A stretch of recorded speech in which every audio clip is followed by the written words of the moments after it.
in progress. That's right. She's up to speed, yes.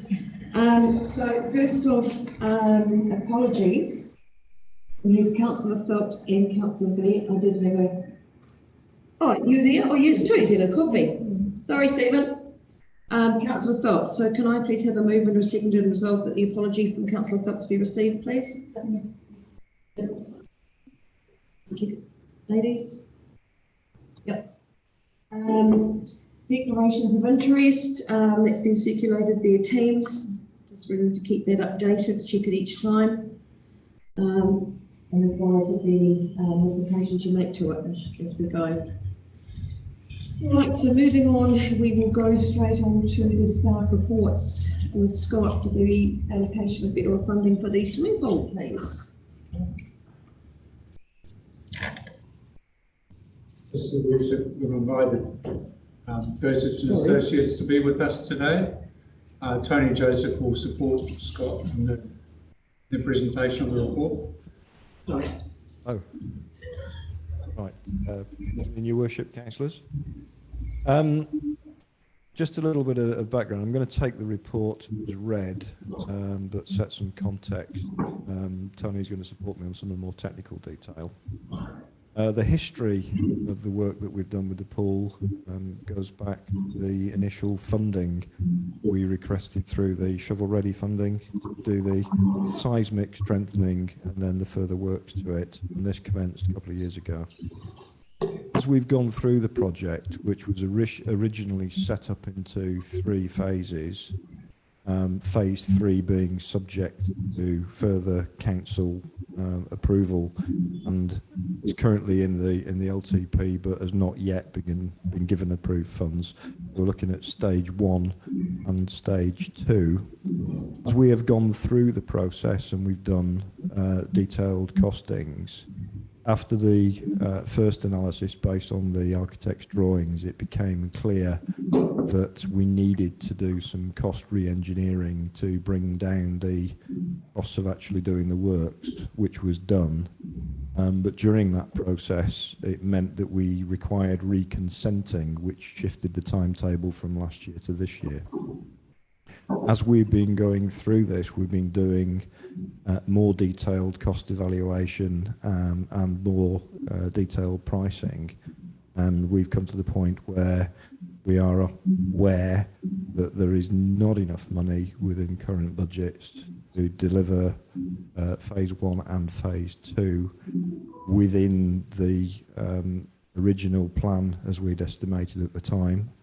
So we brought a report to council for consideration with a series of options, with a recommendation that we transfer some of the money out of the Better Off funding plus some additional budgeted borrowing to allow us to go through phase 1 and phase 2 to deliver as planned.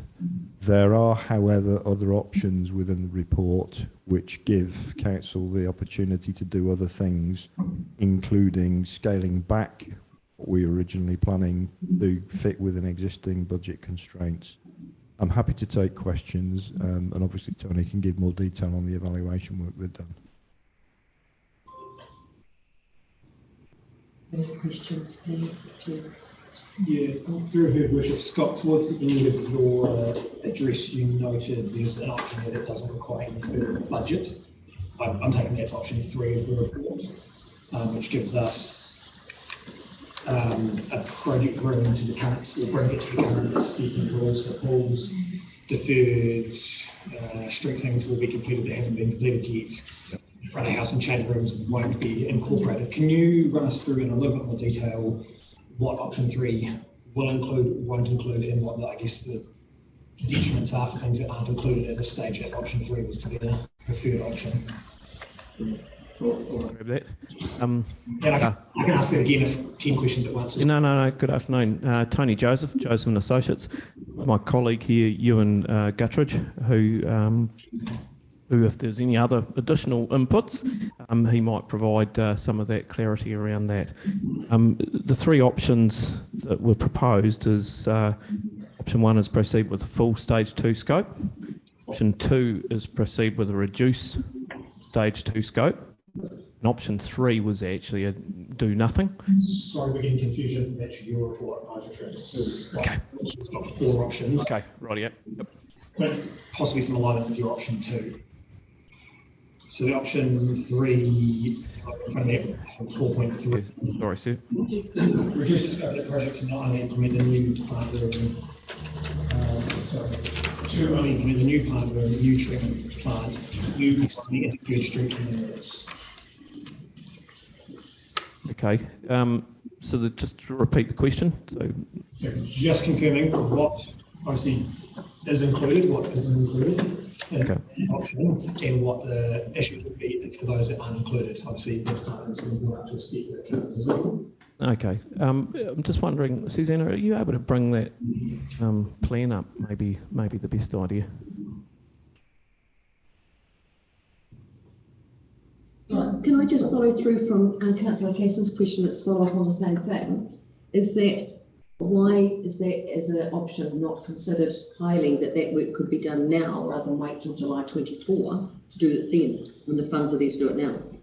The intent is actually to, if works are confirmed, the contractor is appointed, then that work could actually start within weeks. It's actually need to go. But there's a clear option to it's there.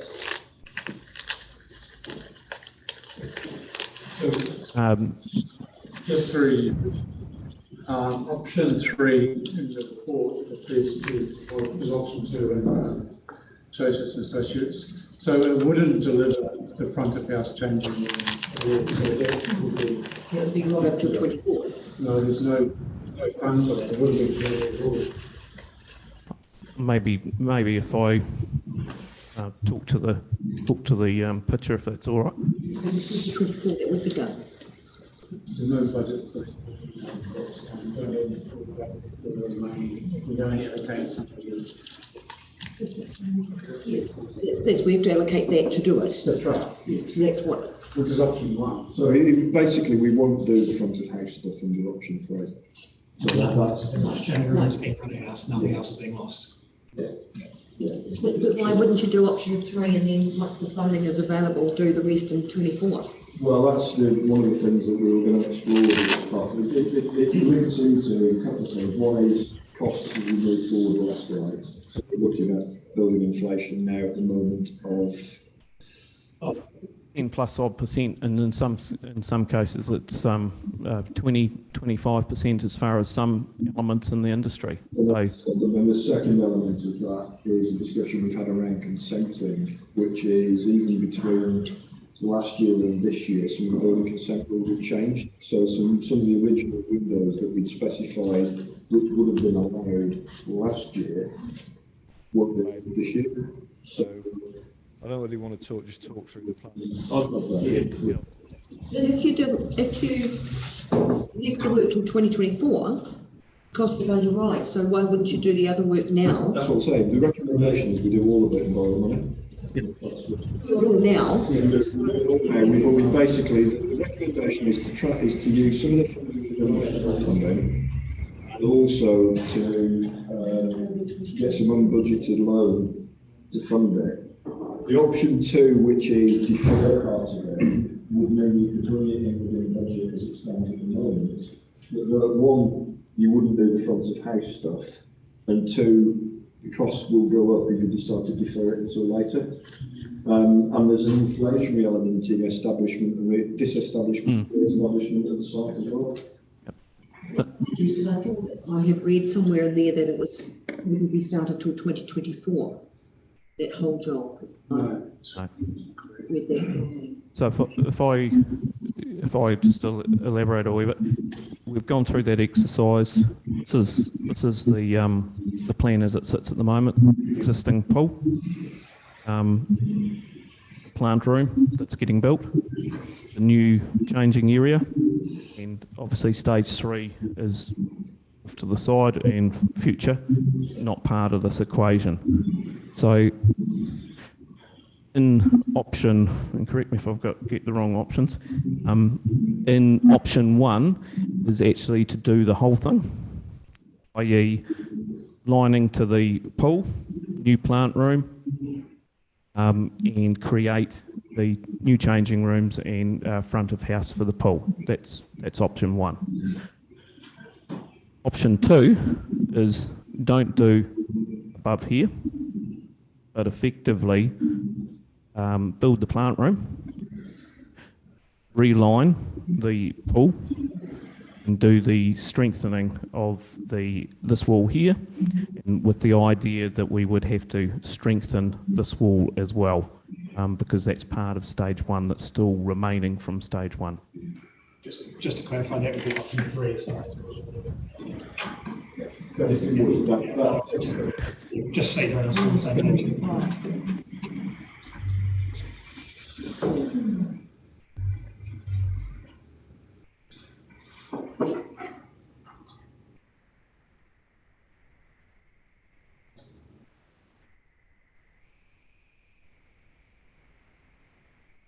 Maybe that's where I got 20 to 24 from the Senate.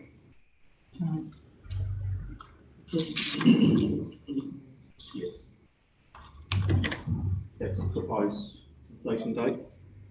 Is 2024 April, with the idea that the contract would go through an awardment basis over the next short period, so that we could actually engage the contractor and move into construction within weeks, and start that process.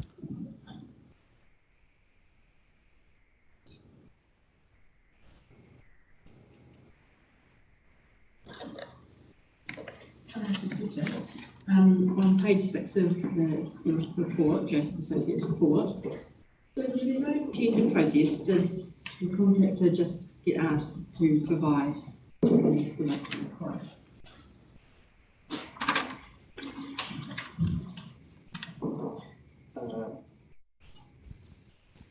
No, there was it says here, a competitive tendering process was used to select the contractor for the stage 1 strengthening works. Yeah. Okay, so stage 1 was works within the pool hall as such. Okay, so as far as stage 1 piece of work was concerned, that was a competitive process with other parties tendering for that work. And then it says following completion of stage 1, yep, the contractor was invited to provide their pricing for stage 2. Correct. So is that just to give you an idea, or is that actually like a tender? At that particular point, it was not a tender; it was a pricing exercise. There is a confidential report coming into the next session, which will talk about. We propose to put forward a contract to this second stage, subject to council approval. So do they get invited to do that just to give us an idea of likely cost?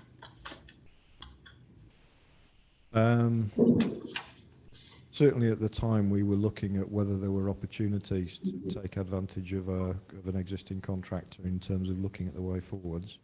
But that is always subject to a council approval on one, the methodology, and two, how you've done it.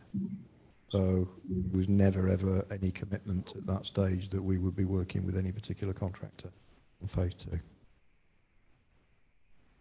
There was also works that were deferred between the stage 1 pool hall and the changing rooms, which was all that strengthening, that it wasn't appropriate to do it then because you would have to demolish it to do the future stage. So it's sort of like... Yeah, no, that's good. Thank you. If I can, on page 9 of Joseph Associates, look at the appendix. I'm just still scratching my head on how we have fallen so short when consultants fees were set at originally $79,889, and they actually end up being $170. And it's the same with the consultant fee blowout of $700,000. How on earth have we allowed that to happen, and why wasn't why weren't these things covered initially? Has something extraordinary happened that's made those fees blow out? I mean, that's just an extraordinary amount of blowout, isn't it, when it's just on fees, not work? I think the short answer is yes, it is. And the original budget estimates for the pool didn't include that scale of fees. Because they weren't provided? Because the initial funding approval for when the pool was gone for was based within a very, very short time frame, and it was initially driven getting external funding to do the investment in the swimming pool. So the amount of provision that was put in the budget at that time wasn't at the level that it's come. Still seems an exorbitant amount. How does that thing written down? Yes. Yes, really wish it. So the first budget blowout that we had with this project was because of cost escalation with COVID. And so that was understandable and forgivable. And thankfully we managed to get some more money from the government to cover that. But this time, however, as the mayor says, the cost escalation is in terms of consultants' fees. And it's a different beast altogether. And the very people that are paid handsomely to lead the project failed dismally, in my view, to give us even any more accurate estimations. It's an appalling result. And yeah, I mean, consultants are a bit like the tax department and the Inland Revenue and the TAB, they never lose.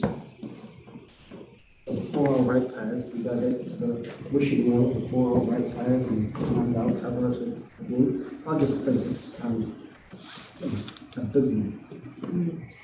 Is there, what, can we have an explanation on that? Because I have to agree with Councillor Medwick. It's a hell of a figure to get our head around.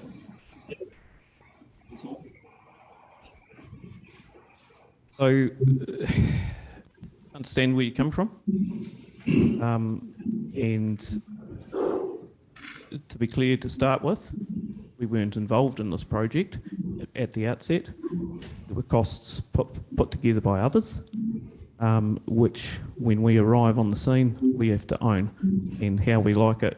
It's not always how we necessarily like it. Okay, so first off, we've got to. They weren't our figures to start with. We went through a process of, and I think we've also got to remember, nothing's been built as yet. So this is beforehand. So we're actually, I suppose, last year when we worked through, we went through a process where the architect completed the drawings. They were put out for pricing input from the contractor. It was quite clear that the costs were well over the amount that was in the budget. We went through a value engineering exercise that effectively we were targeting about, which was focused on construction and focused on construction rather than the full project costs, and which is where in the last how would you describe it, the last couple of months, we have gone through a process of really analysing the work that had been committed and paid for on stage one, and the work that had been paid for on stage three, and bringing all those things into account, the design changes and amendments to those, and the bringing in the pricing that had been pulled forward by the contractor, and then looking at the overall availability of funding, and there is a discrepancy there. There is a number of factors that I suppose come into it. And on page 9, it outlines a few things as far as where those figures arise from. the stage one deficit of consultants fees of about 65,000. We've got the VE exercise, which I think it's fair to say that the target in last July, we were aiming for 600,000 as a saving. By all accounts, that money has been saved. As far as the value engineering exercise, it probably cost about $100,000 worth of fees actually working through from not just the project manager, but the architectural, the engineering and so forth. So there's been extra cost in making those savings. From there was stage one preliminary costs that hadn't been accounted in that full project cost.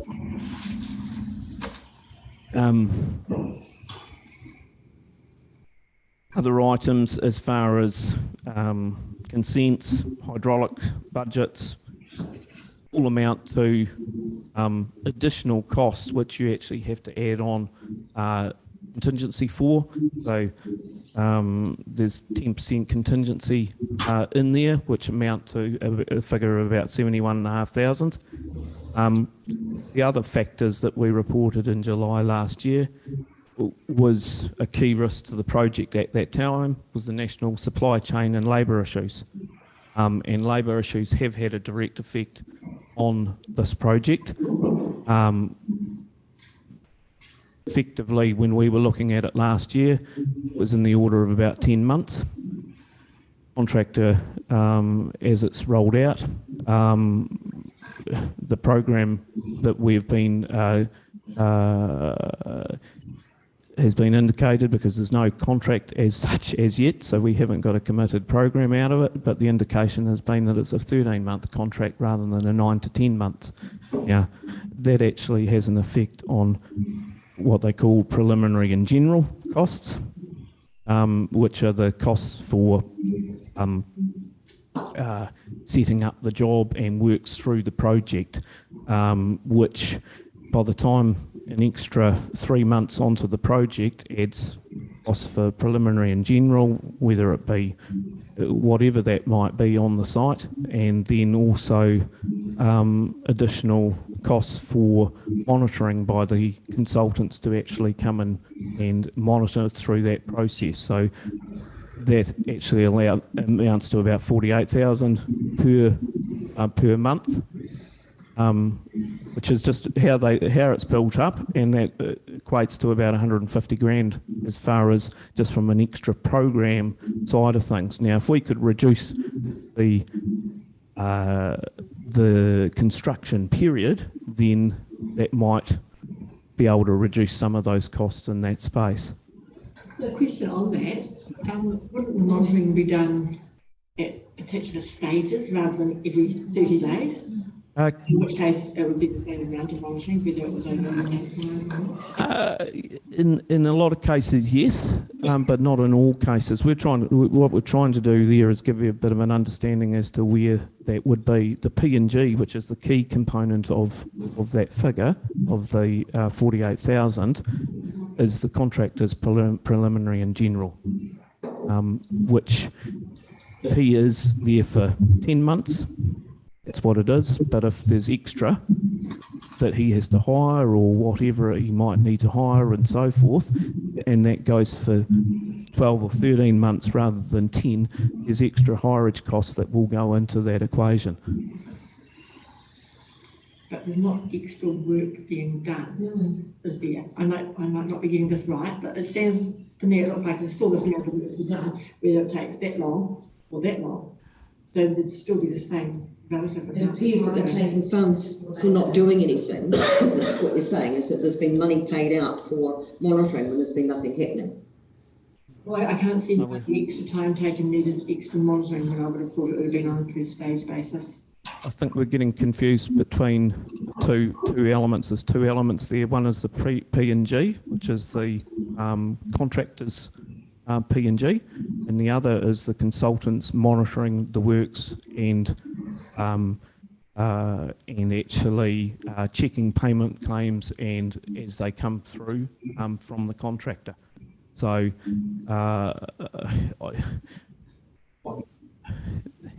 I'm probably not. Be the same number of claims coming through because it's still the same amount of work being. No, because they claim monthly, and if it's 10 months, it's 10 claims. If it's 13 months, it's 13 claims. So we still need to process their claim and work through that process. So even if there's less on it, even if the same amount, pardon? so the same amount would still be charged, even if there was less on the claim. Which there would be because of there would be less on the claim. Agreed. Yeah.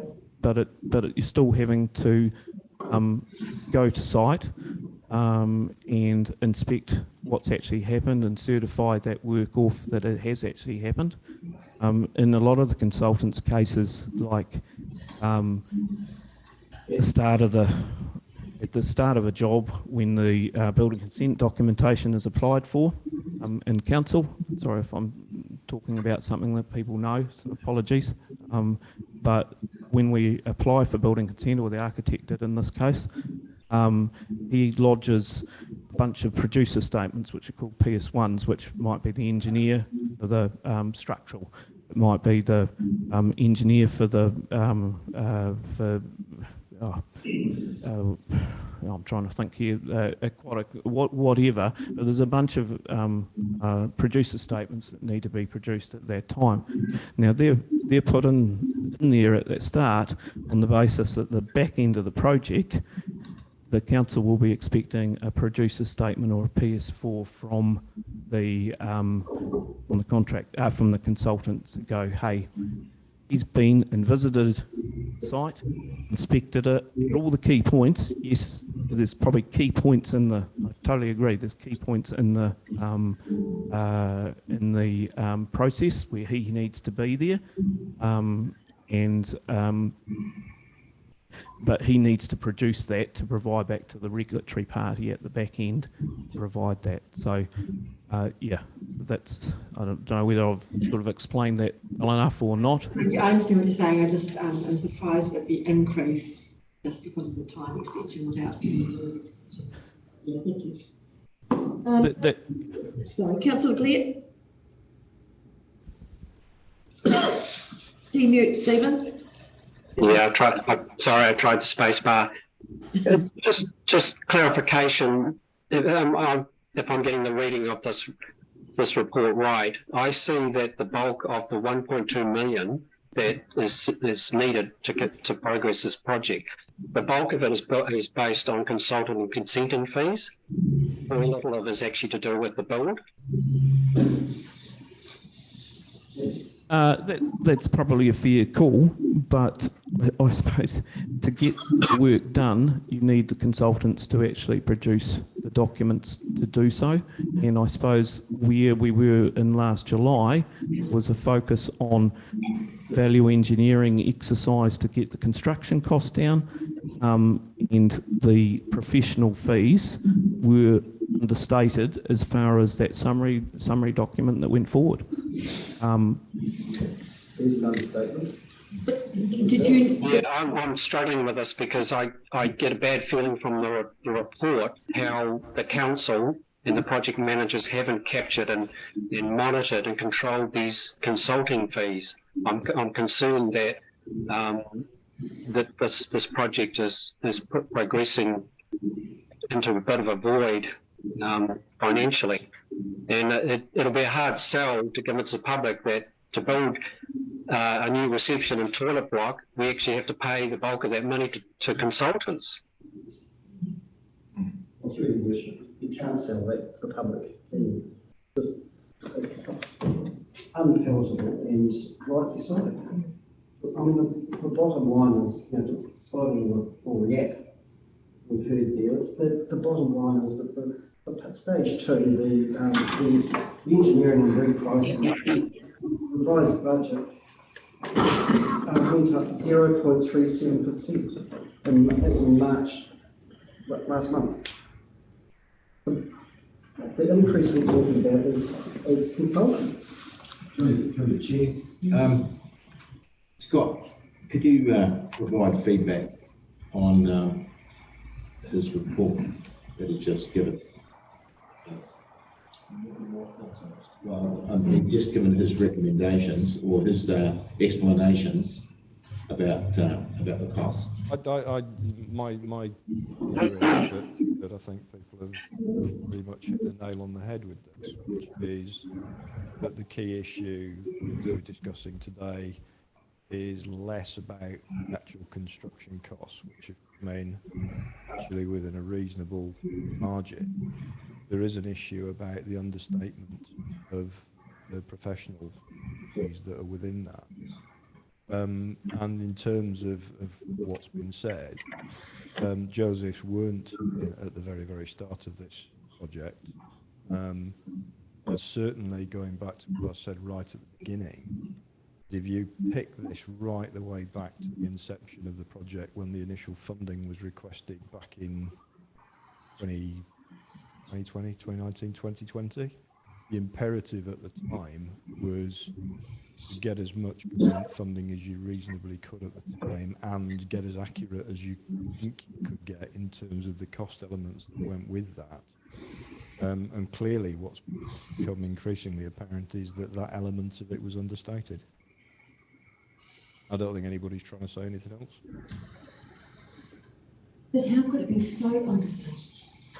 I mean, I don't think any of us can get our heads around. Most people that were employed to advise on. Yes. I think that's where we're all struggling, is just how it could have got to that stage. I mean, yes, you've picked up the bundle from somebody else previously. So are those costs that combined? I mean, what? Just your wish. So the original $3 million was a cost estimate from council staff. It wasn't based on any quoted price. It was based on work that needed to be done and a guesstimate at the time. When it's progressed through to getting detailed design and what does it actually look like in terms of finalising a proper cost, this is where we are now. To do the scope of work that was originally designed as cost, here's what it is today. There's always quite a percentage included in any project for both architectural and professional services to support those projects. We don't have the staff to do that ourselves. I don't think council is going to give us additional headcounts anyway to do that work. So there's always a reliance on external partners to support us in the project. When we applied for the extra $1.42 million back in July, unbeknownst to us at the time, we were only applying for the additional contract construction price. No additional costs were included for additional fees, professional services. In hindsight, if we had that number, we could have applied for a larger amount. We haven't done. So that's where we are now. So, Your Worship, it's another lesson that this free money from the government that they were doling out ain't free at all. And it comes back and it bites the poor old ratepayer every time. Just to comment on it, we've had $4.4 million of non-ratepayer funded money for upgrading a swimming pool. At the moment, it's going to cost the ratepayer $400,000 for what would have to have been done any time in the near future anyway, because it was falling to that. So through your worship, could I ask the Chief Executive, if we didn't have the blood money from three waters to fall back on, where would the money be coming from? It would be coming from ratepayers. Exactly. No. Well, we can't. We leave with half a pool. We can't have half a swimming pool. So somewhere along the line, we've got to be adult and fix the job. Either stop the project now, which is option 2 and 3, and or we dip into the blood money and cover that, and then raise yet another loan. The ratepayers have to square off. But at the end of the day, this money from the government isn't free. The project wasn't properly thought out. And I don't think it's fair on the ratepayers to then come back to the wishing well and say, oh, well, you know, we've underestimated the consultant's fees by $700,000, so therefore we're going to cover that off by deferring all these projects that have been agreed to. But never mind, we'll come back to that next year because there's another tranche of money coming from the government. And I just, if that money wasn't there, then what would be the option? You mean if the money wasn't there from the original shovel-ready? No, if the money wasn't there from the, what I call blood money from the government for the 3 waters, if that wasn't there in tranche 1 and tranche 2 next year, where would the shortfall be covered? We've taken a big fat loan. Or finding alternate funding for somewhere else? Such as? Through the chair, look, it's, totally agree with you, Paul, like it's totally unfair on the ratepayer. What do you recommend?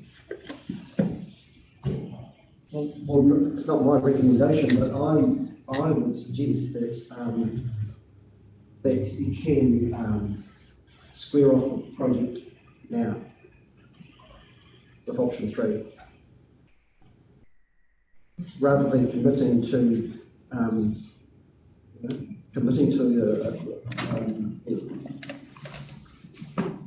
preferred option that's been given to us as the preferred option to continue and come up with a complete project. There's no guarantee that that's the end of it, either. And the way that it's been handled thus far, I think that's pretty certain that it won't be the end of it. So my suggestion would be that it's time to have a cup of tea, sit back, and have another look at that, and realise that, well, we've got as far as we have. We've upgraded, you know, the infrastructure and the plant, etc., etc. But as for the change rooms ain't flash, but they can be made doable with the bottom line. And the front of house, in other words, putting a new false front in place, isn't necessary. If we had the money, of course we would. How come we've changed professionals and now we can't hold anyone responsible? Like, one lot of professionals started this, and now these guys obviously taken over, and no one's responsible for the shortfall. What's going on there? At the end of the day, council takes responsibility as well, so I would be responsible for the overspend personally. It's my job at the end of the day to make sure that everyone else does their job. But didn't we get these people to do the budgets, or the people before them, the professionals? Well, the original person that did the budget was a council staff member in terms of the application for funding, in terms of the scope of works as well. And that was, like we said earlier on, has been understated by quite a considerable amount. The professional fees that are in there are in the order that you would expect in any project. It's not, it's just how it's laid out. I'm not disputing. Yeah, I'm just saying it for others to say. I'm not disputing the fees. What I'm saying is they were obviously too low in the first place. Correct. Yeah. The person that got them too low is not here now, today, in front of us. Yeah. And we've got to wear it, don't we? Yep. The ratepayer's going to have to wear it. You know? Or not. That was actually my question. So it works out at 800,000, 5-point-something million, is about 15%. So that would be standard professional fees? Yeah. Yeah. Okay. We post earthquake, we were on the Christchurch City Council, a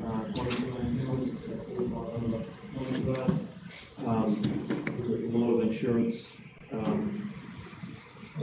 assistance for projects, and the general consensus within the 4 or 5 Tony surveyors on the panel was that professional fees for a repair of this nature would be in the order of 15 to 17%. So it's in the it's in the right realm. This is a complicated project that's actually become staged rather than as one. The aspect of trying to actually hold it in a temporary situation, we've come up with a concept that holds open from you have a temporary closure in August, September for 6 to 8 weeks. That's extended the program and also of works, but also temporary facilities. We're putting in $40,000 worth of temporary facilities as a replacement for that cost side of it. So these things have costs associated with some of the decisions, I suppose. So it's in the right order. It's just that whole project cost wasn't fully realised, as in it's been brought to attention, and I'm bringing it to you now to go, look, before we push go on this, there are options here. So that's what. So how long have we been sitting on this blowout for? So we've been working on it for last month. This is coming out of the work that's been done with the contractor, final pricing. Yeah. This is why I brought it to council and still the meeting. Where it can come to council. Steve, did you have a question?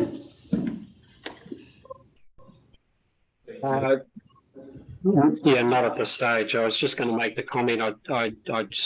I'm still not comfortable with where it's progressing. If we've missed these basic consulting fees, I just don't believe that we've got the competence to. We should just cut this project loose and just leave it.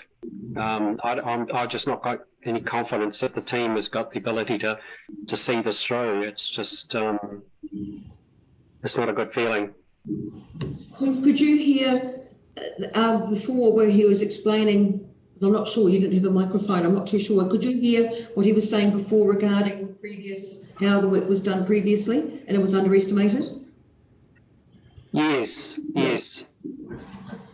So I wasn't too sure whether you could hear without the microphone, that's all. Yeah, no, I'm fine. I think I got a good feel for the conversation, so I'm just happy to listen for the time being. No, sorry. In answer to your question before, pricing came through from the contractor mid-March. So it's only been about 2 or 3 weeks we've been trying to understand everything in and around it. So it's, yeah. So you've been project managing this since when? I think it was early 21 or late 20. The actual how it was structured initially, you had an local architectural team that had all the consultants underneath it, including the quantity surveyor that put so you had the staff member that put the original thumbs up dollar figure in place. The architectural firm that originally that is here and has been all the way through, he employed a quantity surveying company that put the yearly figure on it, and since then we've sort of been engaged post that and trying to bring that through. So it's only of recent times that you've sort of realised that we've got the blowout that we've got. So nobody's actually been over the figures. I mean, there's such a time frame that I'm not picking up on, Scott. I don't understand how we've got the blowout now, where we were facing that a year ago or 18 months ago. No, I agree with you. This is something that's become apparent more recently. And as I was saying earlier on, our focus initially was around how we manage the contracting costs and the actual delivery on the ground. But I think it's a fair point. Okay. Yep. Through your worship, Scott, I just want to get a better understanding of the actual life of the pool. Say we proceed with option, well, we need to be on everything, but not option 4, but to actually do and bringing the pool itself up to standard. What is the new life of the pool? In terms of the option 3, which was what Paul was talking about, which is to do the plant room, the pool linings, etc., and to leave changing rooms alone, the key elements for me in terms of the ongoing functionality of the pool are around plant room, linings, the rest of it. The front of house stuff around changing rooms and stuff can be, you can do some minor works around looking at small improvements. It won't do what was wanted within there. I think if council said stop completely, that would have a detrimental effect on the longevity of the pool, because the plant room and the lining are really on the last legs. And I think going back to the original inception of this project, please bear in mind that phase 1 was about earthquake strengthening the building. So going back to those discussions about, well, what would have happened if there had been no government money at all? Well, something would have had to have happened, otherwise the pool at some stage would have had to shut. I see that, but so if we realign the pool, do the plant room and that, there's a lot of life left in that pool. Or in 10 years' time, we're going to have to go and build a completely new pool. That's what I'm trying to get my head around. I mean, I would need to take professional engineering advice on that, but being on the closer I am to the project, I would say plant room, linings are the key issues, front of house stuff around reception, and the changing rooms less so. So was there no work done initially before this project kicked off around actually, is it worth spending any money on it or building a new pool? So there was a report done in 2015 in terms of the swimming pool, quite a damning report in terms of what it actually was like. There were a number of non-compliance issues, a number of issues around the current building consent standards. The strengthening work that had to be done, the lighting, the ventilation, all was quite damning. So hence the reason we put our hand up for the shovel-ready money to address those shortcomings. And that was mainly to do with all the services elements. At the same time, we knew that the front of house or the changing rooms were more than very, very substandard. And obviously you'll get a lot of users of the pool would actually say the same thing. So at the same time, bringing them up to a reasonable standard was the project target or the project outcome we were looking for.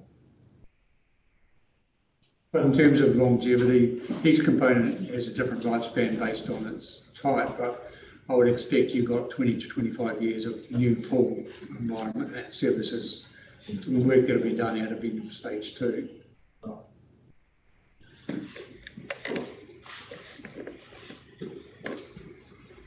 Even if we feel like we're going to stop, but just finish off the lining. The northern we need to finish off the stuff that was deferred from phase 1, That happens in option 3, doesn't it? Yes, so that covers all those work. In the report, there's some it says indicatively within, and somewhere else it says could be within budget for option 3, or that option 2 work in Tony's report.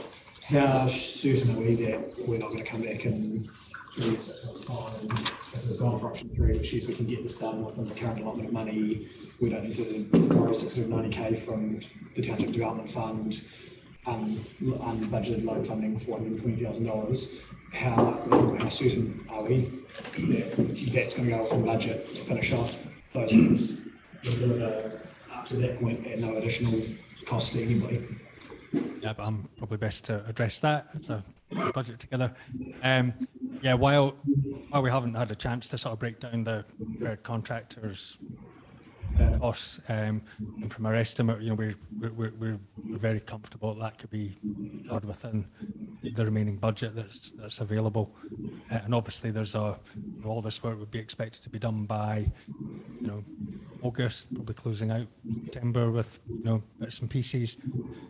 So obviously shorten a lot of those professional fees and that as well that we talked about. So we're very confident we could deliver within the the budget set, and obviously we'll be just checking all that before we get going. So yeah, if that's the decision from council.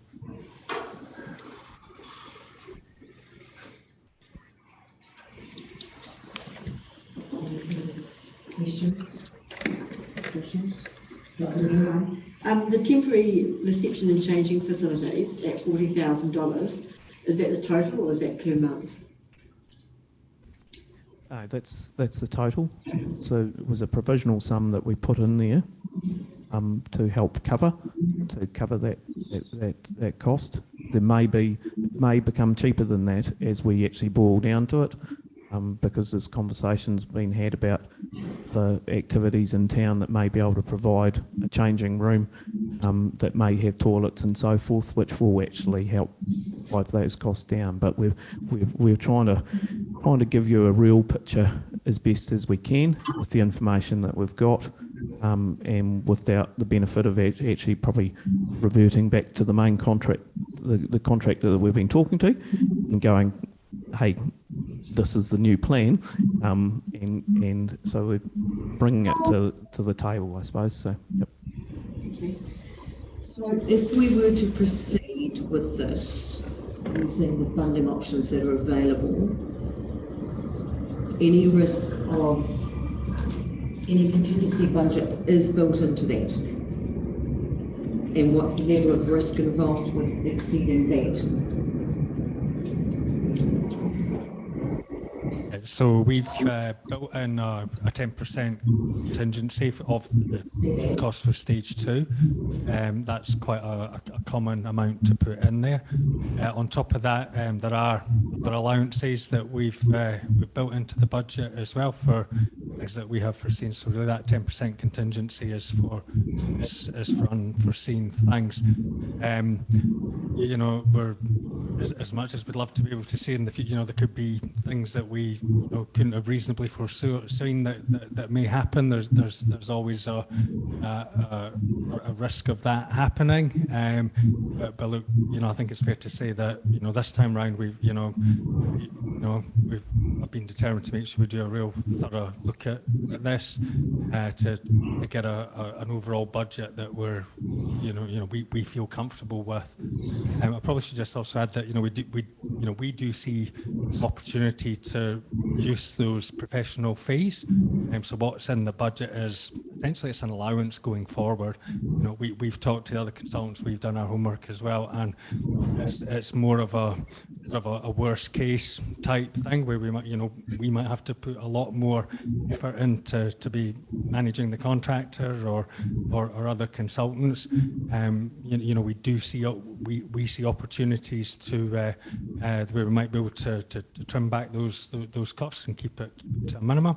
And equally, we still want to work through with the other designers as well. They've just given us sort of some indicative things for which we've just built in as allowance. So we do need to firm up on that. And I'd like to think, like I think one of the councillors was saying about, there'll be set inspections and things that they will need to do, and we want to get more clarity on that. So where we can save on that could be pulled back into to build the contingency up if there's any other unforeseen things that may arise. So you're saying indicative costs, so there's still costings involved that actually haven't been firmed up?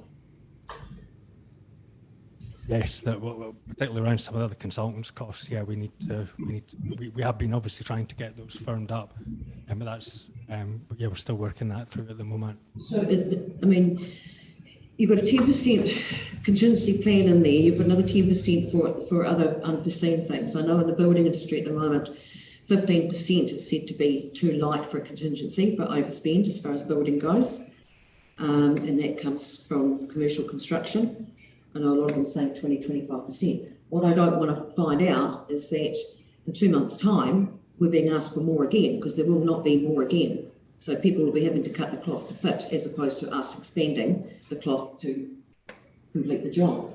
Yeah, we completely understand that, and we certainly don't want to be going back to yourselves again, asking for more money. So we've been very thorough around that. So yeah. Your Worship, then basically we've been painted into a corner. We can't leave it half finished. No. We need to finish the jobs that we've got and a useful, good pool again. Be thankful for what we've been able to achieve, pushing those infrastructure things. There's the fluff around the front of the house stuff. Lower our sights and just have something far more within scope and within budget. So option 3, in my view, option is it's workable. So we could option 3 and do that work and then come back to with stage 3, potentially changing rooms and reception.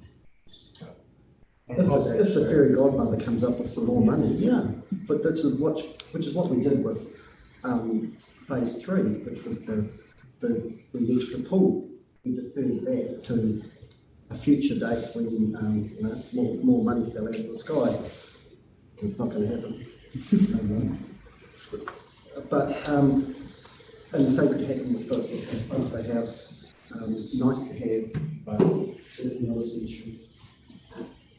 So if we were to look at the front of the house at a later date, we're going to be looking at a lot higher pricing again, aren't we? So that's the other side to the whole thing, is what it's going to cost to do down the track, should that be a need, a requirement. I just want everybody to think about the big picture.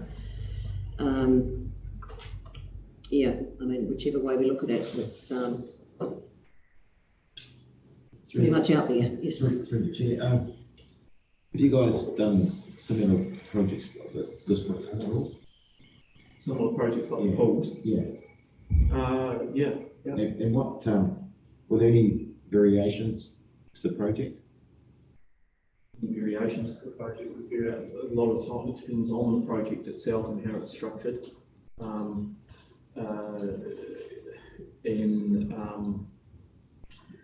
We did the basic hot pools back in the day, down in 2008, within budget and on time. And there was variations, but there was a contract that was going with the contractor at that time, so everything was visible, and that worked through. We've just done the Poppy thermal pools that we've just finished 18 months ago, and that was a process. Yeah, so we have done multiple. Ewan's not new to Westland. He's just come back from working in Beta. Westland Milk, the segregation plant. There's substantial work that was done, 2 years ago? 2 years ago. Yeah. So we do no polls. Those are the 2 of the completed ones at the present. But yeah, others as well. Yeah. The Chair, I can't understand why you're not going back to the government. This was agreement between the government you said how much money you wanted, they said do it. Now you come up short and you've come to the ratepayer. The poor old ratepayer didn't agree. I have gone back to the government asking for more money. Unfortunately, the coffers are closed at the moment.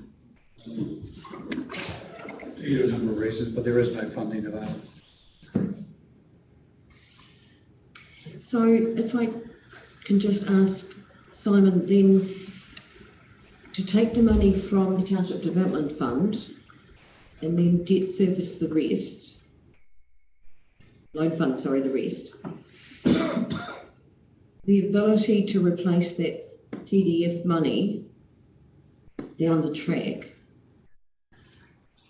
is not high.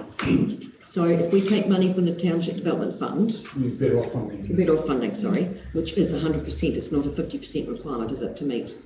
No, it's 100%. So if we take money from that, which is what the proposal is, isn't it? 690. Yeah, from that, and then the rest is debt funded, loan funded.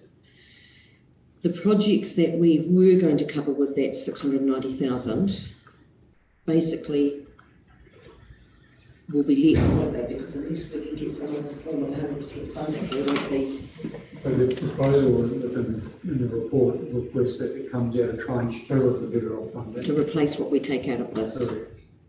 So it only gets deferred by time. There was some $90,000 out of your pocket for another project at some other stage that we could have funded through Yes. this $90,000. Still leaves a hole Yeah. for us, no matter what way we slice the bread, it's still going to leave a dirty great hole. But at least it's there. Yes. So on page 12 of about the better off funding, 4.4, and it says there's no scope for new council to review or prioritise approved projects, and that includes communication of timelines, applications and utilisation of funding. But we would be able to do that as long as they go into the tranche 2. I couldn't quite hear what you're saying. So, 4.4, page 12 of the better off funding report. yeah. That says that we can't change it, but we can if we just move it to the second tranche. Yes, within the same tranche. I've already been talking with better off funding project coordinators, and he's happy for it to be moved within the same tranche. We still have to put a variation. All those projects that we've approved would be moved to the other tranche. No, they have to be reconsidered by council, so council will have to approve that at a later date. It says there's no scope for the newly elected council to review or reprioritise the approved projects.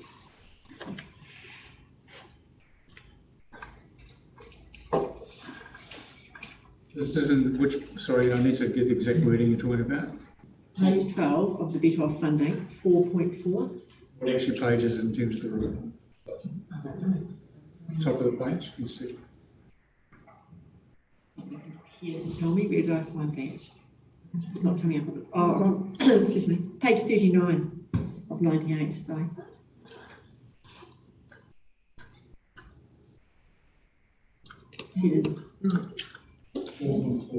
Social and political influence. Social and political influence. I'm not arguing, I'm just wanting clarity on whether or not that's correct.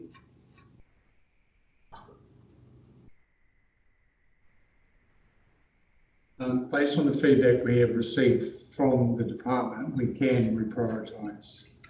So we are proposing a variation to go towards that. We're not basically say that we'd like to reprioritise to this project, that 690. And they have verbally agreed that that's doable. So have any MOUs been written and signed regarding any of the projects? No, there isn't gone yet. None of them. Bear in mind the 690 is only council projects, these are not community projects. Council projects in the community. Yeah, but they're not community coordinating projects. Yes, I understand that. However, there's still an expectation that they're happening, isn't there? Yeah, but there's no MOU to sign for those projects. Okay. There is an expectation from those communities that the funding is coming for them to have those projects done. Well, we've advertised that those Yes. projects will be happening. So that's another hurdle that I think we need to be very aware of that. I think I'd sort of highlight that and Councillor Davis would be aware that the pool was a priority put forward for the better off funding. So at the time council approved that as a report to council, to actually make sure that the pool was completed as first priority. However, we've got the funding for the pool before the final decisions were made. Still didn't change that, it was still a priority for council. Yeah. So how much risk have we got with that clause that James picked up there? The fact that they have verbally said to you in Wellington that we can reconfigure what this money is used for. How much risk is there between what's in black and white there and what they've said to you verbally? How much risk is there that things could change or they may not come to the party in that entirety? It would leave us then. We've got the variation written, in case of getting it lodged and then to sign it off. Like I said, they've verbally requested a variation to be supplied. and they have been asked to sign it off, but they haven't done it as yet. Because we just Friday, it was waiting for this. Well, to me, it's a bit of a risk to proceed without There having is it signed off. that risk, but I think it would be considered over. So. It's consistent. The way that it's done by some people who coordinate with the Water Stewards Fund, and they allowed us to move projects within the same tender stream. The only caveat they put on it is that whatever you're asking to move it to has to be something that complies with the criteria for the original application. And I've had separate conversations with the same people at the same time. And they've said as long as you are compliant with the purpose of this funding, they don't see the reason why they would use it. So, Your worship. Your worship is, of course, there's no risk. Go for option 3. There's no risk. Honouring the allocation that was given, that first tranche. We're completing the pool to a very good standard and a very usable pool. So one had the bells and whistles out the front, but so what? Will it have the trees still out the front though, Paul? Oh, I hope so. Have the what, sorry? The trees? The precious out the tree. front? The trees are staying anyway.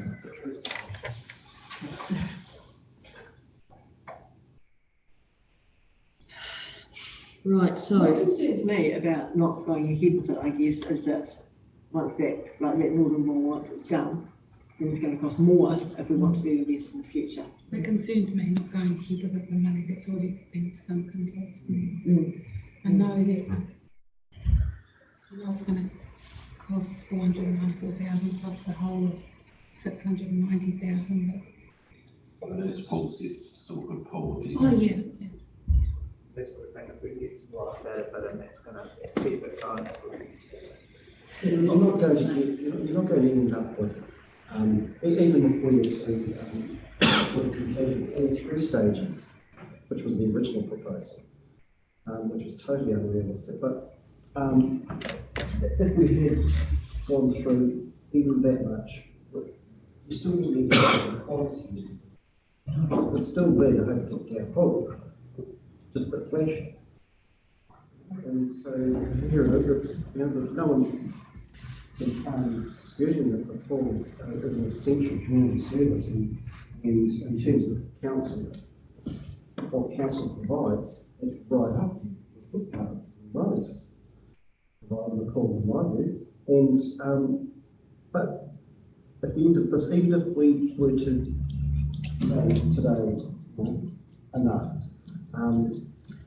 let's complete that infrastructure, the plant that's upgrade, and we would still end up with a very good pool. Next time we see it, 20-25 years hence. Are you talking about not doing the option 3? Talking about option 3. Talking about option 3, not the other. No. Give it the others. Option 3. The issue we possibly have is a very good pool, and Yes. it's still got substandard changing Yes. facilities, and in 2 or 3 years' That time. will deteriorate more. And let me finish. In 2 or 3 years' time, I come back and we say these are absolutely well and truly past their best now, and it costs us twice as much to replace them as it would if we did it today. Well, the substandard, there's a term, isn't it? Are they substandard? But they're going to be on a downhill from now. Oh, they're not. They're not going to improve themselves. No, but they can be titivated to a good standard. For, I don't think we'd be constantly titivated. Right, Councillor Beard. Well, when was the last time you used the change rooms? About 4 years ago. Because last year I was swimming quite a lot, and yeah, they're not nice. They're not. No, and I agree, it's a fluffy thing. It's a fluffy thing, but like Riley said too, like if in a couple of years' time we revisit this, and then it's going to cost us 700,000 or 800,000 to tidy them up. I mean, But it's, through your worship, it's not just the change rooms I'm talking about, is it? Oh no, It's the whole front of the house new reception area, whole new building out front, etc. That's where the money is. I don't think it's extravagant though, is it? Well, it's not. Just bear in mind, councillors, we actually cut out almost $600,000 of additional costs out of the front, both change room and front of house, to bring it down to a very modest, functional building. And that's, at the end of the day, is what it's going to cost, plus more if we don't do it now. And I guess the other thing is we've got to factor in is that we're talking about South Westland being involved with the usage of the pool. I know there's a lot of people when they come up to town, the kids go swimming. It's not just the people in Hokitika. We're wanting to grow the place. We're wanting to bring new people into the place. So we've got to, think about the long-term situation of what we have to offer. As well with this thought, there's a lot of stuff to think about with the decision on this. And it's not an easy decision, I know, by any shape or form. A lot of people do actually travel to Grey now. Yes, they do, because the pool's gone. Just to highlight the cost, this is the right guys, it's the cost of putting new public toilets somewhere. That's all it is. So at the end of the day, there are decisions to be made around those. Well, we're going to have to at some stage test the waters, everybody. Is everybody comfortable enough with the discussion so far and the questions to... We shouldn't be treating this 3 waters money like a lolly jar, but just go back to next year we've got $8 million coming. And even then, actually, that would be on the premise that the present government gets that money. I guarantee that. So what happens then? What happens if the government changes? The new government will not be bound these agreements for these carrots. No. And then in front of every council in the country. No, and Councillor Beard's quite right. We don't have a crystal ball on that one, and it's easy to use that one to sway and influence as well. And it's something, we can. It's over 6 months, sorry. I know that. I'm well aware of that. But I think, we've got to look at this now, on the here and now, not the 6 months, not the 12 months, on the decision that's got to be made on what it's going to provide. It's a hell of a thing we've got to swallow on the blowout that's there. And that needs discussion at a later date. No two ways about that. But at the moment, we're making this decision based on the information we've got here. We've had a lot of discussion on it. I'm not sure whether everybody's comfortable to vote. Just, well, who's going to miss out if this money goes to the pool instead of going where it was going to go? Who's missing out? The 690 was for footpath, pram, and a platform. I don't think it was for footpaths as such. I think it was for wheelchair and pram access crossing roads. And extending footpaths to a new area. And prams. No. No, it's CBD. Mostly Hokitika based. Oh, it's Hokitika based. I did read that somewhere. So that's where the money would be going. Your Worship, if we don't need to remember, of course, that the next discussion after this is another grade. Yes. On the very same funds. Yes. For the Carnegie. Yes. But that's it. We do. At least they need to be in context, though, don't they? Can I recommend you put it to the vote? We will put it to the vote because I think we're going to start going around in circles and. We could be clear on the options because there was a bit of confusion on options. I'm clear, but other people might not be. So option 1 is to reallocate the Three Waters Reform Bill funding, tranche 1, township development funding of $690,000 to the pool project and approve an unbudgeted spend of $420,317 to cover cost of remaining project deficit.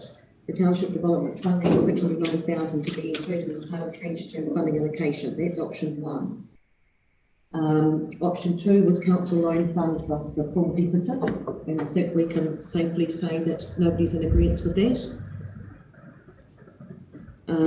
Option 3 was reduce the scope of the project to only implement the new plant room, new treatment plant, new pool lining and deferred strengthening works from stage 1. And option 4 is do not proceed with stage 2. Should that not be stage 1, 2 or 3? Option 4? Stage 2 is this one, yes, sorry, yes. Right, so those are the options. Councillor Neal?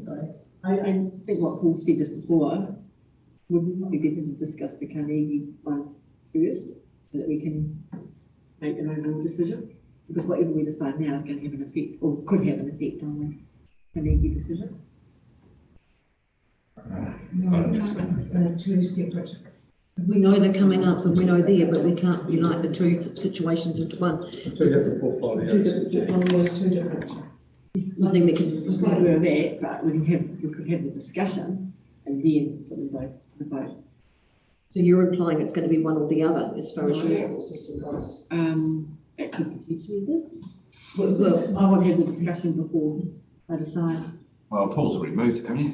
Yeah, I recommend we'll move. Yes. That we put to the vote now. I'm sorry, Councillor Neal, but I just can't, I just don't think it's, I don't think it would be regarded as being a correct format to combine the two as far as presentation and discussion and then separate the two out again for voting. I think it would not be correct protocol. And I'm getting agreements here from the advisors. Right, so do you want to do show of hands for which options, or do you want me to go around the table? What would you I like to? recommend we should to move the proposed option, see if there's a consensus. First, as opposed to going around and seeing what the swing is.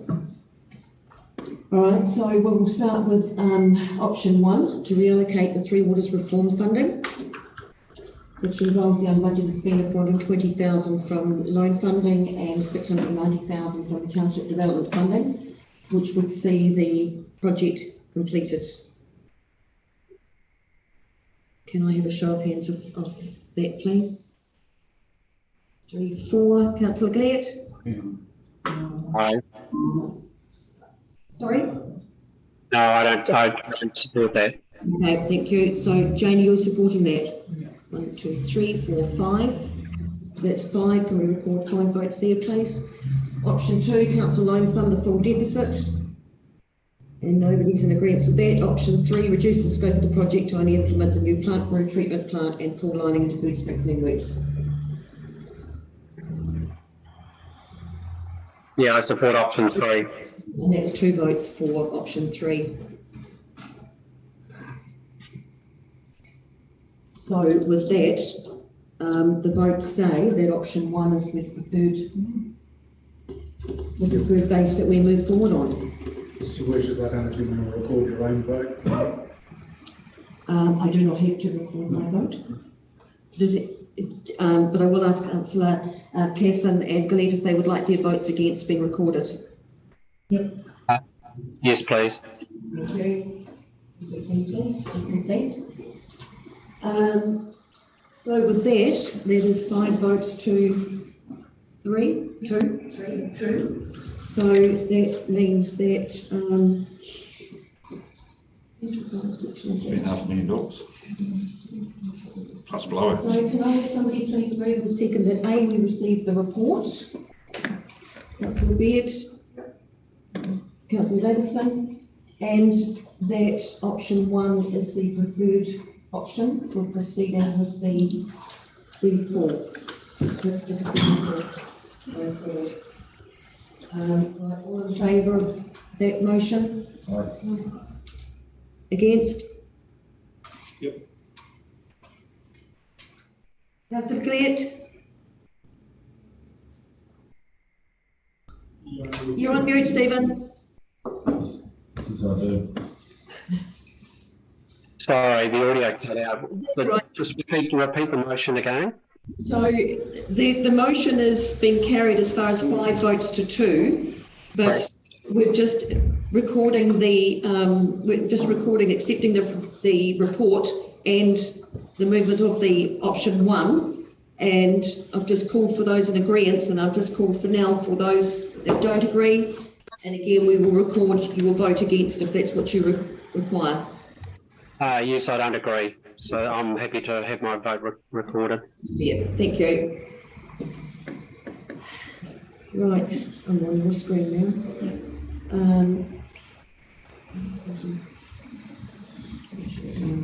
Are you going to tell the public where the money comes from? Or like that?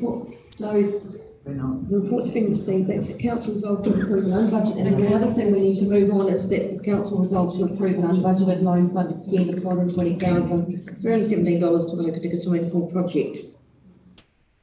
Everybody's presumably in favour of that, I'm not going to preempt that. Everybody's in support of that. That is part of it. $420,000 we do out of loan funding. Yes. Yes. Yes. Yes. Again, the same 5 and against the same 2. Thank you. Thanks, Stephen. So that's that addressed. Option 1 to proceed. But I think you guys have really picked up on the mood in the room as far as the budget going anywhere out of the boundary of where it is at the moment. As said, there will be no further money to put into the kitty for this. And it's imperative that we really have this managed to the level of the dollar, because it's going to be an embarrassment for everybody if we get to the stage where we get up there and we get shocked at more money.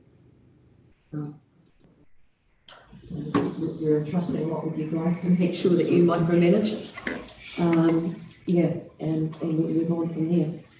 So thank you. It's been a pretty harrowing bit of time for you guys to be taking this on, but you can get the sentiment around the table quite clearly, I think. Thank you very much. Thank you, guys. Thank you. Here's the next one. Yeah. So with that, yeah, it's a good style, isn't it? Don't sit down. So with that,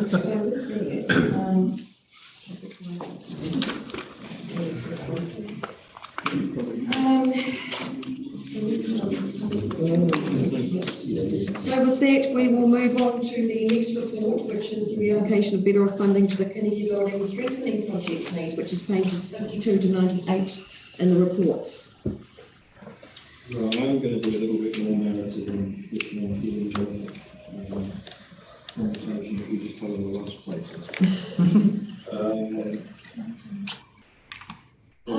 Can you use the microphone, please? Sorry, yeah, I'm talking quietly again. Apologies. Yes. I will give a little bit more narrative to this. Again, the Carnegie project came out of the government funding mechanism and was primarily geared at strengthening the building around earthquake safety.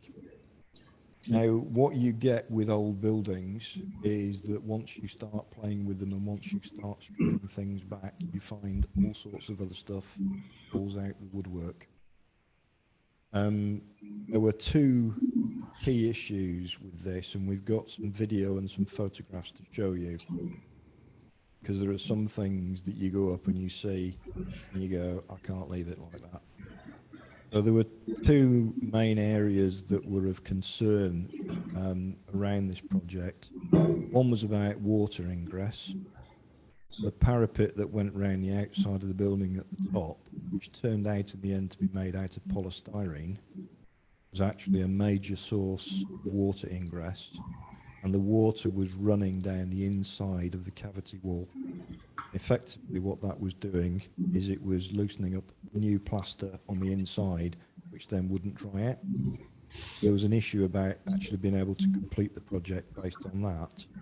Second thing is you don't want water running through the walls of a building that's going to be storing museum artifacts where you've got HVAC systems involved. You've also got issues around, and by the way, where's your wiring and what's that going to happen with that?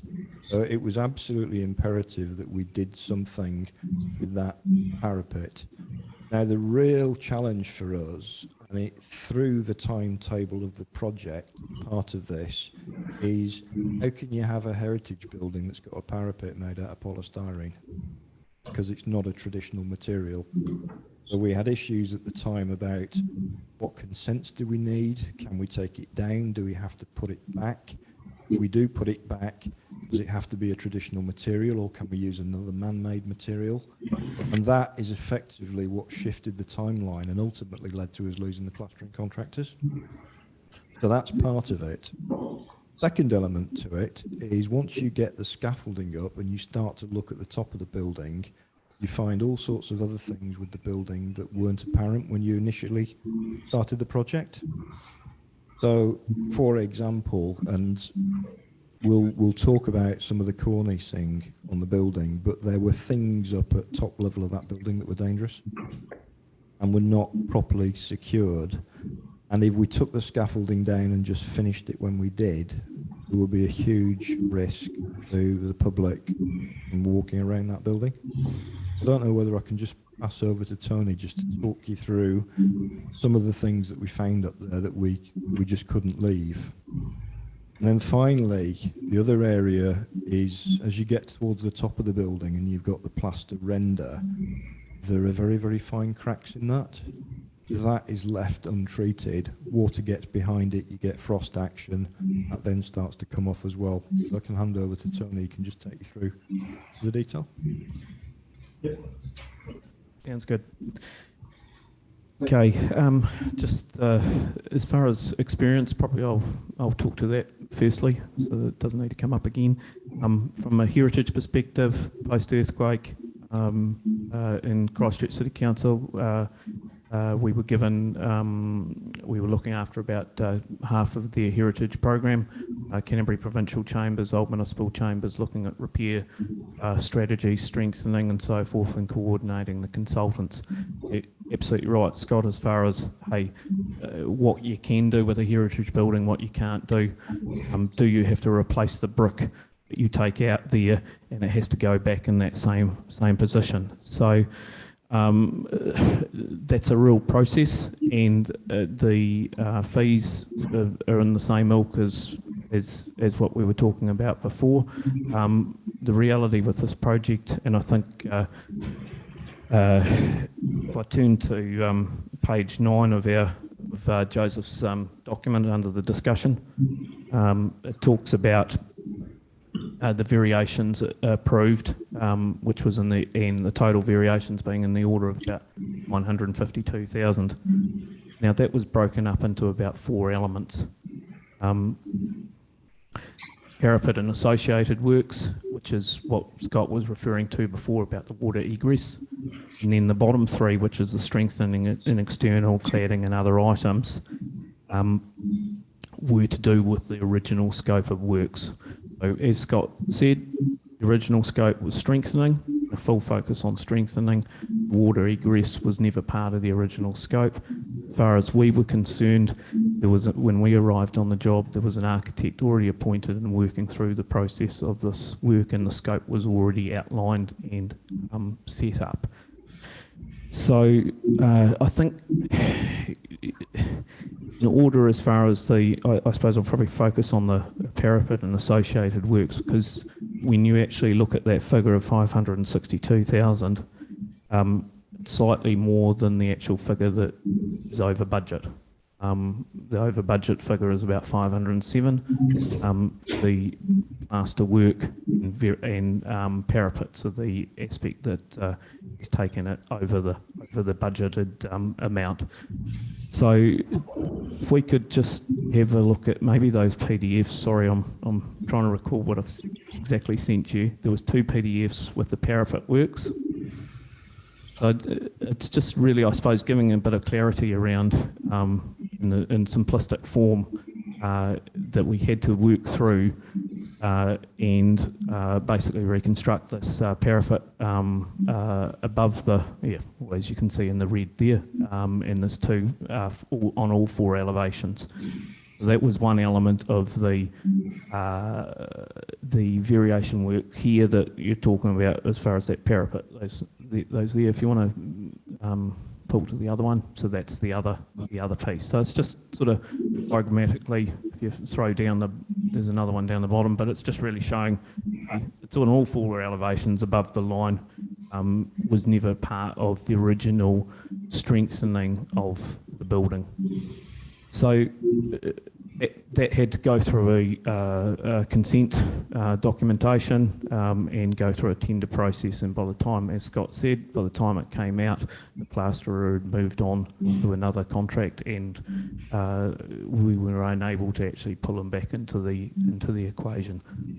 So once that work was actually begun, probably more in recent times, if you can maybe pull up the other one, Susanna. Yeah, probably. When you actually got up on the scaffold, and this is where Scott was alluding to, is you with safety issues up there that you couldn't just leave. And there's about 4 or 5 videos here, but this one, I think, if that's the first one, Susanna, will probably give you a bit of an indication as to what we actually saw up there. And so it'll just flow through. Sorry if there's no commentary. So it'll just rotate round some of these high-level figure areas up in the above, just below the parapet. Just sort of seeing the cracking of the plaster, the loose material. That plaster work is actually quite drummy, so there's hollow in behind there. So if water gets in there, it's just going to blow apart. Start to get into this area where you can see what's actually just resting lightly on there. He can put his hand in there and show that, and then if you come around on the other side and look at that, if you could have held there, it would have been good, but it was a vertical crack straight down the gut. So all of these things are loose elements that are just sitting up there that there was, from a safety side of things, if you were only looking at it from that alone, you couldn't leave that as it was, and scaffold was there, and to actually remove that scaffold and re-erect it in time to come, that wasn't deemed to be a good recommendation, I suppose. That's probably the first. The only thing I would just add to that Tony hasn't shared with you is that some of those things like there, the only thing that was holding them on was gravity. You weren't bonded to anything. The moment the ground shook, even a very, very seriously heavy wind could have pushed it off. It really was that kind of a degree of frailty. And you get up there on the scaffolding, and that's the point at which you kind of get taken a bit by surprise. Because if you do take the scaffolding down, knowing that it's like that and something happens, you know, it's potentially tragic. I'm just wondering if we jump through a couple of those others.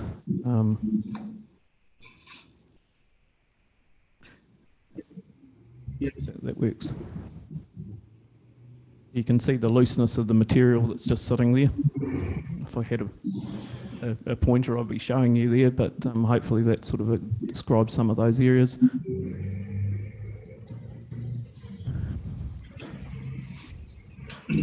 But everywhere you went around on those corners, you were actually getting the similar sort of thing. Maybe just pop out of that, Susanna.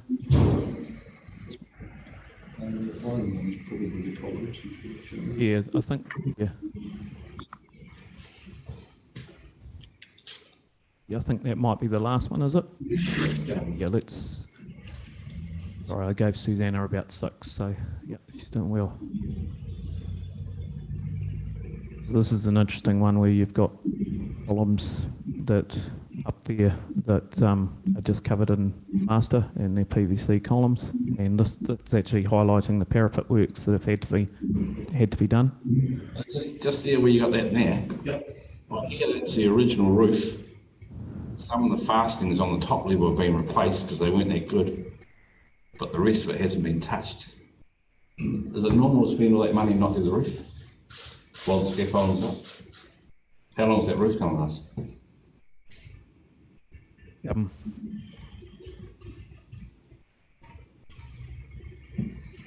I think the short answer is it's out of scope. The second thing to it is nobody's come back to us and said that roof shot needs replacing. Otherwise, we've been having a discussion around that. Well, if it's out of the scope, normally you do your roof first, like. Yeah, well, it goes back to the original inception of the project. The original inception of the project actually was none of that, and it wasn't the parapet. The original inception of the project was the earthquake strengthening of the building. So if you go to the blue bit, which is on the screen at the moment, one of the areas that we discussed was that is a non-standard, non-traditional material. It's effectively a water pipe. So at some stage, somebody's done some renovations on it and put a plastic PVC based column in, and then tried to render it. Well, of course, it'll stay on for a bit, but it's not a material that you would render. So one of the issues again that we had is you could spend all this money on reinforcing the building, doing the parapets and so on and so forth, and then end up with bits of blue plastic showing through because you'd not finished the final bit off. And in reality, the advice we were given by the contractors is you can't plaster that pipe because it won't stay on. So again, part of the discussion that we've had with the contractors is how much work would they have to do that they could warranty? Because if we just said to them, oh, we'll just patch it and make good, then the first time something fell off, they would say, well, terribly sorry, we're not covering you for that because it was only a patch and make good. So in terms of the piping, the proposal has been to strip it all off like he's doing with his hand there and actually paint it and score it in a way that it looks authentic, but it doesn't have a render finish. Sorry, but this has got nothing to do with what Brian's just asked about the roof. Sorry, the roof element, Brian, is we've not been given any recommendation to change the roof.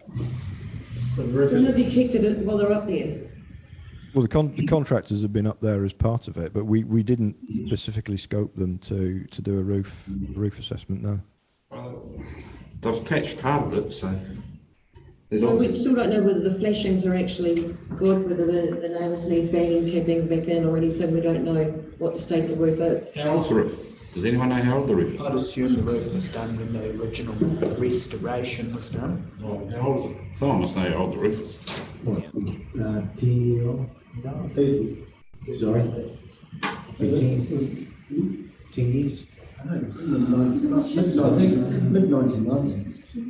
When they did when Les Singing did all that. Yeah, 1990s. 1990s. That's the sea. So it's over 30 years old. Obviously, have a comment about the roof because you're.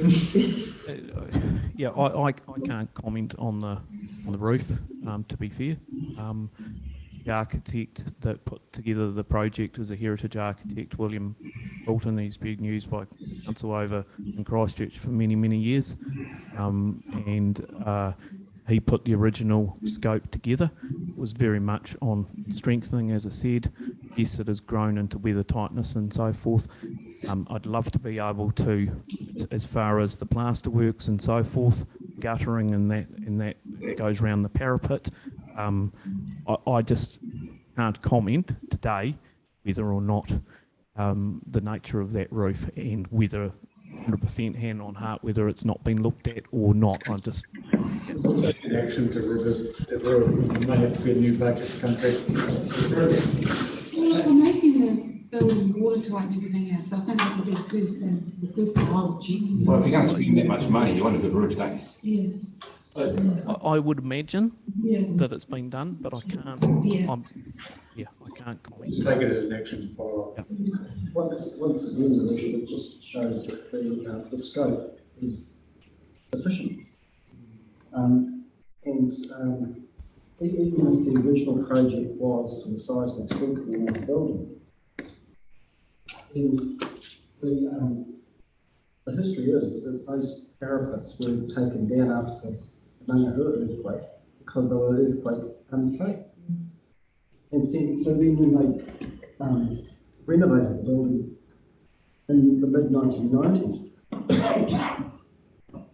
And they created those plaster things that are there now. It was all for aesthetics. And like, if you're doing a seismic strengthening, surely you would have seen those cracks. That's been part of the seismic strengthening. Seismic, as I understand it, the seismic strengthening was internal. Those aren't hidden cracks, you can see them. You take photos of them, they're behind an iron or behind a wall. Were you meaning up on the exterior? Yeah, those photos you showed. A lot of those you actually don't visibly see from the ground until you actually get up. What's the job about looking at that? Scope of the work was to ensure the internal integrity of the building. And the fit out and everything else was future stated. I suppose that's where, yeah. So it highlights an issue that right from the conception of the project that the leadership had focused back and looked at the whole entire building, not only the earthquake strengthening, possibly that one stage of it or one part of it, but the whole water tightness, every issue with the whole building, rather than us now being burdened with these issues and potentially discovering but it all seems a bit dangerous.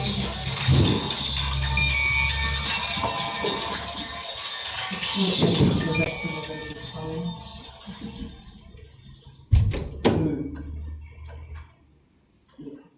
just can't stand here today and say that item has been. No, and I wouldn't expect him to. And it may have been. So I just can't.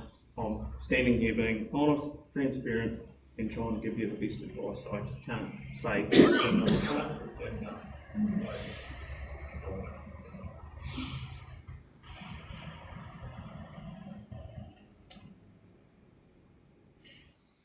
Through your worship, all these issues with the water tightness and that, we didn't only find out about that this week. This has been going on for a long time, and obviously a lot of the parameters that work has been going on for quite a while. And now all of a sudden, the cost increases appeared because that never, we heard was it December, I think there was a comment made that it would be done within budget, and now we're looking at not within budget.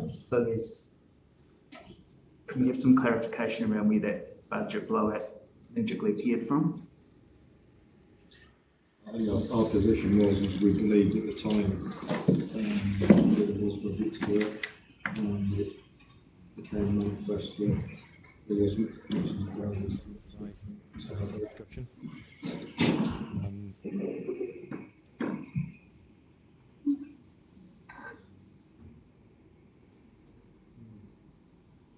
So it's sort of indicating that we're not over all over these projects when we're doing them a little bit.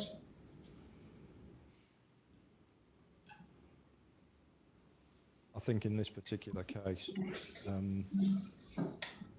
we were in a better budgetary position than we were. So that's only become aware of that quite recently.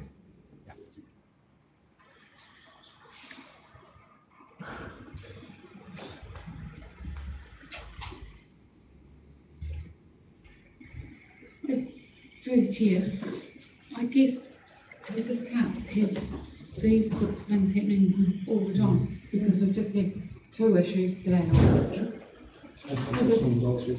No, we're not talking about the Pakiwawa building today or anything like that, but it's this ongoing, isn't it? Well, I just think about projects we've got coming up. We've got $1 million we're going to invest in a playground. What happens when we're halfway through here and into that project, and all of a sudden it's cost us, We've got the race course. We've got all sorts of things going on, and we need to have the confidence that they can actually be done without the promise of all this external funding. I have to go back to what Paul was saying, but we've got all these promises of this money, and we end up in a real mess, trying to sort out a mess, It's, to be fair, Scott, this is different. This is second-hand old building. Yeah. The playgroup's going to be new, and the race course is new, so they're different. And everyone knows when you do renovate an old building, you do find things, but I mean, things like a roof and things like that would be the first things I'd be. anyway, I don't think we can hold the project up and just stop work and not get on with it. We've got to do it. There's no question about that. In my mind, it's far too late now Well, that's it. to be stopping, you know. Unfortunately, as a council,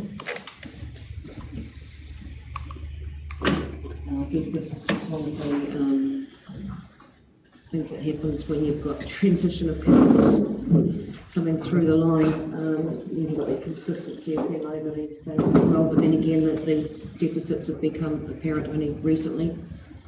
So consistency might be making a difference. Does anybody have any further questions? Through the chair, I just have some questions, or a question around the funding, as in reallocating the sphere of funding. All these projects, these schools and things, aware of that, and the discussions we've had with them about the reallocation of the money. There's one project there that comes to light for me, Kawhirangi Hall. I know they're well into that project and potentially needing that money. And it's being 35,000 being reallocated. Yes, so no, they haven't had consultation directly with those because we haven't come to a decision. But we went through those projects with the project manager across all the halls and identified areas where we could offset. And obviously the focus would be picking this up as part of next round of activity. I just know that the hall is one that council don't. That's one of them. And we were topping up their lotteries funding, and they've actually they're well through that work. So they've. This funding is not actually linked to their own funding. No, but it's part of the whole same project, isn't it? Yeah, but it can be done at a later date as standalone. Yeah, but what I'm saying is I think they're well through into the project, but it might hold them up the effect of that not getting that money for another 12 months. I'm not aware that actually linked to their lotteries application. Well, it says in the application, it says it's a top up to the lotteries fund. Yeah, for certain parts of the activity, which can be done retrospectively. Okay. But can they do it retrospectively? Well, I don't know. That's what I was asking. Have those conversations happened when they basically rely on the project manager to tell me which parts of that project. Okay, well that might be quite accurate. I haven't talked to them either, so I don't know. I just was aware of that possibly an issue. But if we're going to take funding off some of these projects, we're going to have to make sure that they're taken off the correct ones, as opposed to ones where they've already started the work, knowing that that money is coming, or believing the money's coming.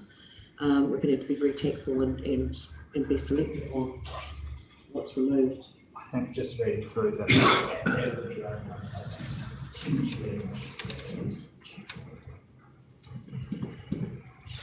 Round back to Councillor Meadows' question around regrouping and work assessments. Obviously, during COVID, there's nothing to do it. That has been done. If it hasn't, and if it's due for it, are we going to have this conversation again next month around? Can we have another cost to do that? Well, it probably would be advantageous to know what sort of condition it's in, I would guess, wouldn't it? Whether we've got a 10-year lifespan left in it or... And that's right, that's part of the action to be assessed. Yeah. Just through the chair, when that work was done, I do remember lead singer Peter Ennett's Mr. Duckett, Alan Duckett, doing some work. So maybe we could ask some information. Yeah, sure. I could ask Peter Ennett for sure. Lead singer Alan Duckett's no longer with us, but yeah. Back to the roof, Scott. Is that parapet actually sitting on top of the roof? Or built in something like? In terms of the mechanics of it, you've probably got the film footage would probably show it. Yeah, to me it looks sort of like it was on top of the roof. It's got fusion on. Can you explain it any better than I'm just wondering? I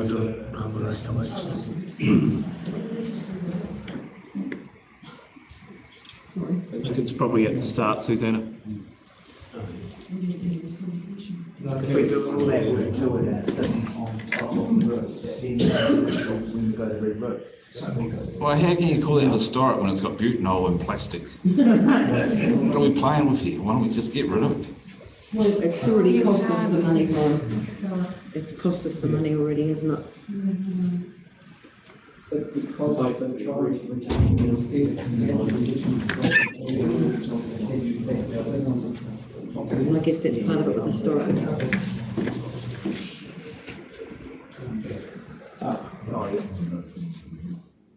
I think it's towards the end. So that's all looks pretty tidy, doesn't it? The flashings look pretty tidy. Yeah, it is. Looks reasonable. It does, doesn't it? Those flashings are pretty tidy. Yeah, but if it's 30 years old, Yes,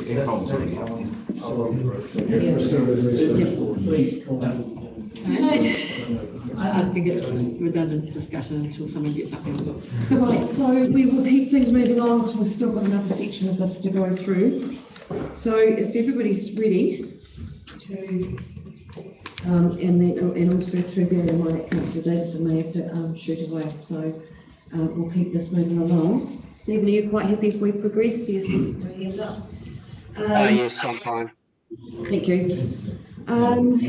Is everybody ready for this? Because we will start going into voting and decision making.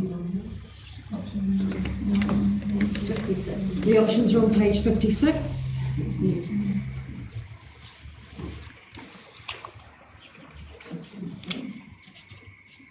So this is to replace the foam parapets.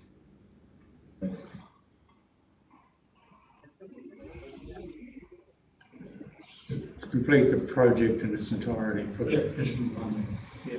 Excluding the. which includes the parapet. Which largely includes the. Most of the spends parapet. If we lift them up, we wouldn't. The foam is the fixed place. But, so it's only for that, it's not for those loony designs that we saw. No. But it is. Because that was all part of the parapet. No, that's not. No. So the parapet work's being done, and this is paying for that retrospectively.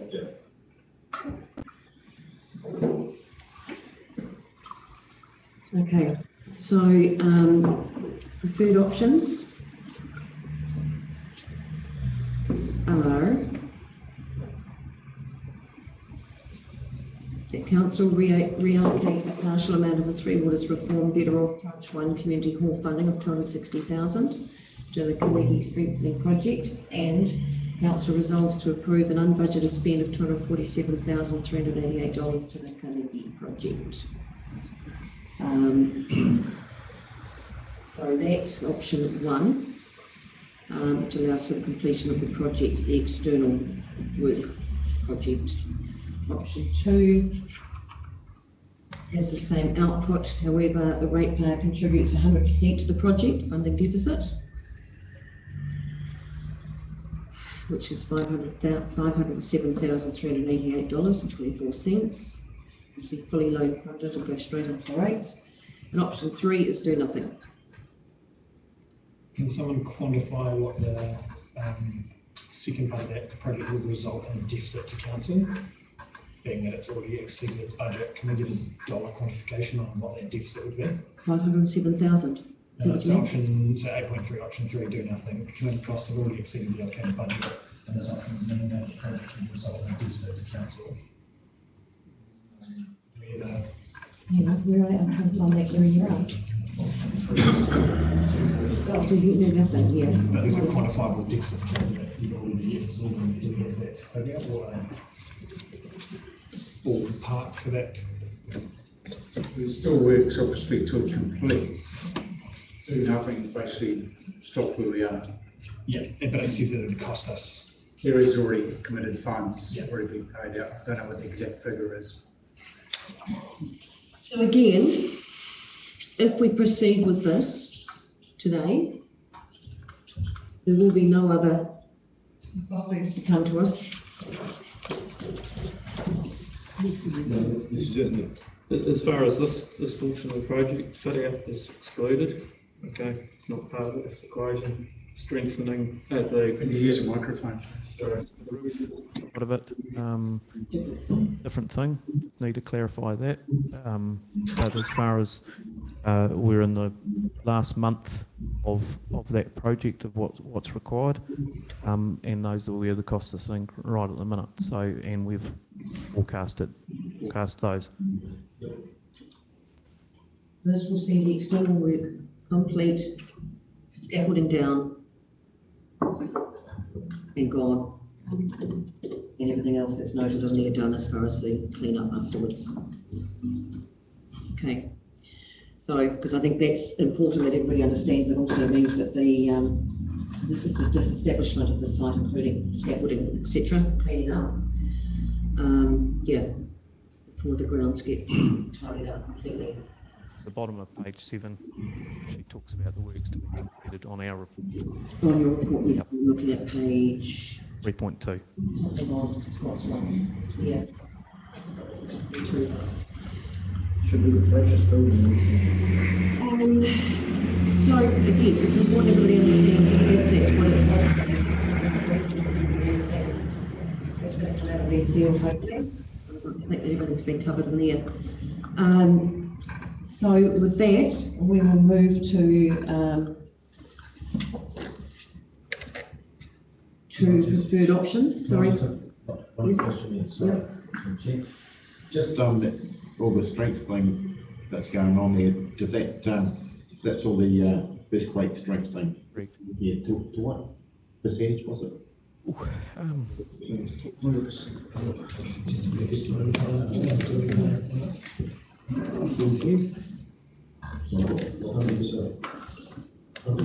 thank you. Okay. So we will do the same as we did before. We'll run through the preferred options before we actually receive and do the other side of it.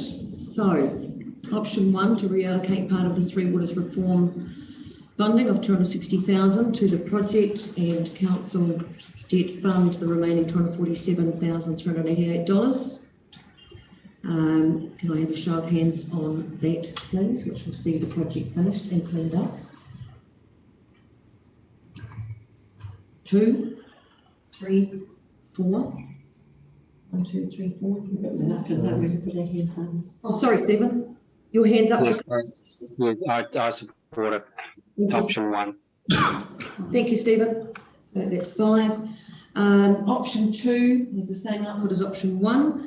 However, the ratepayer contributes 100% of the total funding deficit. Anybody in support of that?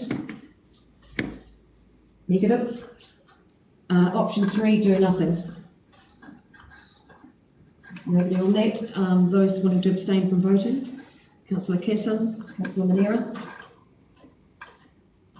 Thank you on that. So with that, we will move to moving the motion part of the proceedings. Firstly, that we have a mover and seconder and resolve that the report be received, that council reallocate a partial amount of Three Waters Reform Better Off Tranche 1 Community Hall funding of 260,000 to the Carnegie Strengthen project, and that, number 3, that council resolves to approve an unbudgeted spend of $247,388 to the Carnegie project. Can I please have a mover and a seconder? Councillor Beard, Councillor Davidson. Thank you very much. All those in favour? Aye. Aye. And against, abstained. Thank you. Thank you guys very much for that. And we hope this goes the same way as the other project as far as... All right, thank you very much for that. So with that now, can I please have a mover and a seconder and resolve that council move into the public excluded section of the meeting, please? Councillor Neal, can I have somebody second that we... Oh, is it right? Sorry. Councillor Beard, thank you. So we will move into the public excluded section and we will adjourn for 2 minutes to allow the confirmation of live streaming being stopped and for the resuming to be